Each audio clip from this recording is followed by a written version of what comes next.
नमस्कार दोस्तों, आज हम कक्षा 12वीं की गणित का अध्याय 13 पढ़ने वाले हैं जिसका नाम है प्रायिकता। आज हम इस अध्याय का 10वां भाग पढ़ने वाले हैं। आइए देखते हैं कि आज के इस वीडियो में हम क्या पढ़ेंगे। तो दोस्तों, आज के इस वीडियो में हम पढ़ेंगे प्रैक्टिस क्वेश्चंस, अर्थात आज के इस वीडियो में हम प्रायिकता अध्याय के कुछ महत्वपूर्ण प्रश्नों को देखेंगे। तो चलिए आगे बढ़ते हैं और शुरू करते हैं हम हमारा आज का भाग। तो दोस्तों, हमारा पहला प्रश्न है, किसी फैक्ट्री में बने एक बल्ब की 150 दिनों के उपयोग के बाद फ्यूज होने की प्रायिकता 0.05 है। इसकी प्रायिकता ज्ञात कीजिए कि इस प्रकार के 5 बल्बों में से पहला एक भी नहीं, दूसरा एक से अधिक नहीं, तीसरा एक से अधिक और चौथा कम से कम एक 150 दिन के उपयोग के बाद फ्यूज हो जाएंगे। तो दोस्तों, ये जो प्रश्न है, इस प्रश्न को देखते ही आपको समझ आ गया होगा कि ये जो प्रश्न है ये आधारित होगा हमारे शीर्षक बर्नौली परीक्षण तथा बायनोमियल डिस्ट्रीब्यूशन पर। तो चलिए देखते हैं कि इस प्रश्न को हम किस प्रकार से हल करेंगे। तो दोस्तों, यहाँ पर हम सबसे पहले मान लेंगे कि ये जो 5 परीक्षणों में 150 दिनों में उपयोग होने के बाद फ्यूज हो जाने की जो संख्या है वो x है, और चूंकि यहाँ पर बल्ब के फ्यूज होने और सही होने की बात हो रही है, तो इससे हम ये कह सकते हैं कि ये जो परीक्षण होगा ये बर्नौली परीक्षण होगा। तो यहाँ पर हमारे जो बायनोमियल डिस्ट्रीब्यूशन के n की वैल्यू हमें मिलेगी वो हो जाएगा 5, और जो p की वैल्यू मिलेगी जो कि हमें क्वेश्चन में दिया गया है 0.05। अब जब हमारे पास p की वैल्यू आ गई है तो हम इस क्वेश्चन को फर्दर सॉल्व करने के लिए q की वैल्यू भी फाइंड करते हैं। तो यहाँ से हमारे पास q की वैल्यू आ जाएगी 0.95। तो दोस्तों, जैसे कि आप सब जानते हैं, यहाँ पर प्रोबेबिलिटी फाइंड करने के लिए हम जो फॉर्मूला यूज करेंगे वो होगा px is equals to ncx multiplied by p to the power x multiplied by q to the power n minus x। अब हमें सबसे पहला जो इस प्रश्न का भाग पूछा जा रहा है वो है कि 5 बल्बों में से एक भी नहीं 150 दिनों के उपयोग के बाद फ्यूज हो रही है, यानी कि यहाँ पर जो हमें वैल्यू फाइंड करनी है x की वो होगी 0। तो आइए देखते हैं कि जब हमारे x की वैल्यू 0 होती है तो हमें क्या प्रोबेबिलिटी मिलती है इसकी। तो दोस्तों, जब हम सभी वैल्यूज को सब्स्टिट्यूट करेंगे यहाँ पर तो हमारे पास आ जाएगा ये px is equals to 5cx multiplied by 0.05 to the power x multiplied by 0.95 to the power 5 minus x। अब यहाँ पर जब हम 0 सब्स्टिट्यूट करेंगे तो हमारे पास ये आ जाएगा 5c0 multiplied by 0.05 to the power 0 multiplied by 0.95 to the power 5, जिसे जब हम फर्दर सॉल्व करेंगे तो हमारे पास ये आ जाएगा 0.95 to the power 5। तो दोस्तों, ये है हमारे पहले भाग का हल जो कि हमें प्राप्त हुआ है 0.95 to the power 5। इसके बाद हमारा जो दूसरा प्रश्न है वो है प्रायिकता ज्ञात करने की एक से अधिक नहीं उन 5 बल्ब में से जो कि 150 दिनों के उपयोग के बाद फ्यूज हो जाएंगे। तो दोस्तों, एक से अधिक नहीं से क्या तात्पर्य है? तो दोस्तों, एक से अधिक नहीं से हमारा जो तात्पर्य है वो ये है कि जो संख्या होगी वो एक से कम तथा एक के बराबर होगी। तो चलिए इसकी प्रायिकता हम ज्ञात करते हैं। तो दोस्तों, एक से अधिक नहीं की प्रायिकता हम ज्ञात करेंगे जब हम px बराबर 0 तथा px बराबर 1 की जो प्रायिकता है उसे जोड़ेंगे तब, क्योंकि यहाँ पर हमें कहा जा रहा है कि एक से अधिक नहीं, यानी कि यहाँ पर जो हम प्रायिकता लेंगे वो हमारा 0 तथा 1 की प्रायिकता का योग होगा। तो जब हम यहाँ पर इनकी वैल्यूज को सब्स्टिट्यूट करेंगे तो हमें ये मिल जाएगा 5c0 multiplied by 0.05 to the power 0 multiplied by 0.95 to the power 5 plus 5c1 multiplied by 0.05 to the power 1 multiplied by 0.95 to the power 4, जिसे जब हम फर्दर सॉल्व करते हैं तो हमारे पास ये आ जाता है 1 multiplied by 0.95 to the power 5 plus 5 multiplied by 0.95 to the power 4 multiplied by 0.05। जिसे आप और सॉल्व करेंगे तो आपको ये मिल जाएगा 0.95 to the power 5 plus 0.95 to the power 4 multiplied by 0.25, जिसे आप और सॉल्व करेंगे तो आपको ये मिलेगा 0.95 to the power 4 multiplied by 0.95 plus 0.25, which is equals to 0.95 to the power 4 multiplied by 1.2। तो दोस्तों ये आपको प्रायिकता प्राप्त हुई है एक से अधिक नहीं उन 5 बल्बों में से 150 दिन में उपयोग के बाद फ्यूज हो जाने की प्रायिकता। चलिए अब हम बढ़ते हैं इस प्रश्न के तीसरे भाग की ओर, जिसमें हमें बताना है प्रायिकता एक से अधिक की। तो दोस्तों एक से अधिक की प्रायिकता हम कैसे ज्ञात करेंगे यहाँ पर? तो दोस्तों एक से अधिक की प्रायिकता हम बड़े ही आसानी से ज्ञात कर सकते हैं, क्योंकि अभी अभी हमने ज्ञात किया था प्रायिकता एक से अधिक नहीं की। तो जब हमारे पास एक से अधिक नहीं की प्रायिकता है तो हम एक से अधिक की प्रायिकता एक से अधिक नहीं की प्रायिकता को घटाकर ज्ञात कर सकते हैं। तो दोस्तों यही कार्य हमने यहाँ पर किया है।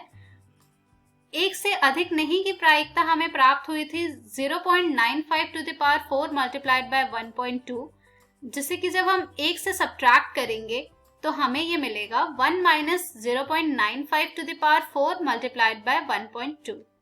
चलिए दोस्तों अब हम बढ़ते हैं इस प्रश्न के अगले भाग की ओर, जिसमें हमें प्रायिकता ज्ञात करनी है कम से कम एक की। तो दोस्तों कम से कम एक से हमारा जो तात्पर्य है वो है कि जब हम एक से घटाएंगे एक भी नहीं को, तब जाकर हमारे पास जो प्रायिकता हमें प्राप्त होगी वो होगी कम से कम एक की। तो दोस्तों एक भी नहीं की प्रायिकता हमने हमारे पहले भाग में ज्ञात किया था। चलिए उसी का प्रयोग करते हैं और कम से कम एक की प्रायिकता ज्ञात करते हैं। तो यहाँ पर हमें इसकी प्रायिकता प्राप्त होगी जब हम एक से घटाएंगे प्रायिकता एक भी नहीं की। तो दोस्तों एक भी नहीं की जो प्रायिकता हमें प्राप्त हुई थी वो है 0.95 टू द पावर 5, जिसे जब हम एक से सब्ट्रैक्ट करेंगे तब हमारे पास प्रायिकता आ जाएगी हमारी कम से कम एक की। तो दोस्तों कुछ इस प्रकार से हमने इस प्रश्न के सभी भागों की प्रायिकता को ज्ञात किया है और फिर यहाँ पर बर्नौली ट्रायल और बायनोमियल डिस्ट्रीब्यूशन का भी प्रयोग किया है। अब हम बढ़ते हैं हमारे अगले प्रश्न की ओर, जो कि है एक बहुविकल्पी प्रश्न का उत्तर देने में एक विद्यार्थी या तो प्रश्न का उत्तर जानता है या वह अनुमान लगाता है। मान लें कि उसके उत्तर जानने की प्रायिकता 3/4 है और अनुमान लगाने की प्रायिकता 1/4 है। मान लें कि छात्र के प्रश्न के उत्तर का अनुमान लगाने पर सही उत्तर देने की प्रायिकता 1/4 है। तो इस बात की क्या प्रायिकता है कि कोई छात्र प्रश्न का उत्तर जानता है यदि यह ज्ञात है कि उसने सही उत्तर दिया है। तो दोस्तों जब आपने इस क्वेश्चन को पढ़ा होगा तो आपके दिमाग में सबसे पहली बात जो आई होगी वो ये आई होगी कि यहाँ पर हमें इस प्रश्न को जिस मेथड के द्वारा हल करना है वो होगा हमारा बेस प्रमेय, क्योंकि यहाँ पर हमें कुछ ऐसा बताने को कहा जा रहा है जिसमें कि हमारे जो पहला इवेंट है उसका भी रोल है। तो आइए देखते हैं कि इस प्रश्न को हम किस प्रकार से हल करेंगे। यहाँ पर हमें सबसे पहले हमारे इवेंट्स को कुछ मानना होता है। तो यहाँ पर हमने माना है कि जो इवन है वो है कि जो छात्र है वो उस प्रश्न का उत्तर जानता है, और जो इवेंट E2 है वो ये है कि वो उस प्रश्न का अनुमान लगाता है, और जो यहाँ पर हमारा A है वो ये है कि उसने सही उत्तर दिया है। अब यहाँ पर हमें जो ज्ञात करना है वो है कि प्रायिकता ज्ञात करनी है कि छात्र उस प्रश्न का उत्तर जानता है, कि कोई छात्र उस प्रश्न का उत्तर जानता है यदि यह ज्ञात है कि उसने सही उत्तर दिया है। अर्थात यहाँ पर हमें जो ज्ञात करना है वो है P(E1)/A। तो आइए देखते हैं कि इसे हम किस प्रकार से हल करेंगे। तो दोस्तों इस प्रश्न को हम ट्री मेथड के द्वारा हल करेंगे। आइए देखते हैं। यहाँ पर हमारी जो दो घटना है उसे हमने लिखा है कि जो छात्र है वो प्रश्न का उत्तर जानता है तथा अनुमान लगाता है। अब अगर वो छात्र उस प्रश्न का उत्तर जानता है तो जाहिर सी बात है कि उसने सही उत्तर दिया है, और अगर वो अनुमान लगाता है तो यहाँ से हमें जो स्थिति मिल रही है वो ये है कि उसने उत्तर का अनुमान लगाने पर सही उत्तर दिया है। तो कुछ इस प्रकार से हमारा ट्री डायग्राम बन रहा है। चलिए अब जो हमें प्रश्न में प्रायिकता इन सभी की दी गई है उसे लिखते हैं। तो दोस्तों प्रश्न का उत्तर जानते हुए कि प्रायिकता हमें जो दी गई है वो है 3/4 और अनुमान लगाने की जो प्रायिकता हमें दी गई है वो है 1/4। अब जब उस छात्र ने सही उत्तर दिया है तब जबकि वो उस प्रश्न का उत्तर जानता था तो जाहिर सी बात है कि इसकी प्रायिकता हो जाएगी आपकी 1 और अगर वो अनुमान लगाने पर सही उत्तर देता है तो उसकी प्रायिकता हमें इस प्रश्न में दी गई है 1/4। तो दोस्तों जैसा कि हम प्रायिकता ज्ञात करने में करते थे, number of favourable outcome upon total number of possible outcomes को लिखकर उसी प्रकार से हम यहाँ पर इस प्रश्न की प्रायिकता ज्ञात करेंगे। तो दोस्तों यहाँ पर हमारा जो फेवरेबल आउटकम हो जाएगा वो हो जाएगा 3/4 मल्टीप्लाइड बाय 1 और यहाँ पर हमारा जो टोटल आउटकम हो जाएगा वो हो जाएगा 3/4 multiplied by 1 plus 1/4 multiplied by 1/4। और इसी को जब हम फर्दर सॉल्व करेंगे दोस्तों तो हमें हमारे प्रायिकता मिल जाएगी कि कोई छात्र ने उस प्रश्न का उत्तर सही जानकर सही उत्तर दिया है। तो यहाँ पर जब हमने इसे प्राय हल किया तो हमें इसकी प्रायिकता प्राप्त हो रही है 12/13।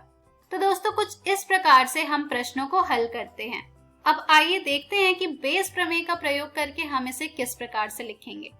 तो दोस्तों बेस प्रमेय का जो सूत्र है वो कुछ इस प्रकार का होगा इस प्रश्न में, जो कि है Pe1 multiplied by Pa by E1 upon Pe1 multiplied by Pa by E1 plus Pe2 multiplied by Pa by E2। अब यहाँ पर जो हमारे Pe1 की प्रोबेबिलिटी है वो है 3/4 और Pa बाय E1 की है 1। इसी प्रकार से Pe2 की प्रोबेबिलिटी हमें जो दी गई है वो है 1/4 और Pa बाय E2 की प्रोबेबिलिटी हमें इस क्वेश्चन में दी गई है 1/4। तो जब हम यहाँ पर इन सभी के मान को प्रतिस्थापित करेंगे तो हमें ये प्राप्त हो जाएगा 3/4 multiplied by 1 upon 3/4 multiplied by 1 plus 1/4 multiplied by 1/4। अब जब आप इसे प्राय हल करेंगे तो आपको इससे भी 12/13 ही मिलेगा, जो कि होगी प्रायिकता कि वो छात्र उस प्रश्न का उत्तर जानता था जबकि हमें ये पता हो कि उसने सही उत्तर दिया है। तो दोस्तों कुछ इस प्रकार से हम प्रश्नों को हल करते हैं और प्रायिकता ज्ञात करते हैं। तो दोस्तों इसी के साथ हमारे प्रैक्टिस क्वेश्चन की वीडियो समाप्त होती है। प्रायिकता का कॉन्सेप्ट अच्छी तरह से क्लियर करने के लिए आप इस पर आधारित जितने अधिक से अधिक प्रश्नों को हल करेंगे ये कॉन्सेप्ट आपका उतना ही अच्छा होते जाएगा। इस पर आधारित बहुत से प्रश्न आपको आपकी NCERT पुस्तक में मिल जाएंगे जिन्हें आप जरूर हल करें। तो दोस्तों आज के इस वीडियो में हमने सीखा प्रायिकता पर आधारित कुछ प्रैक्टिस क्वेश्चंस। धन्यवाद।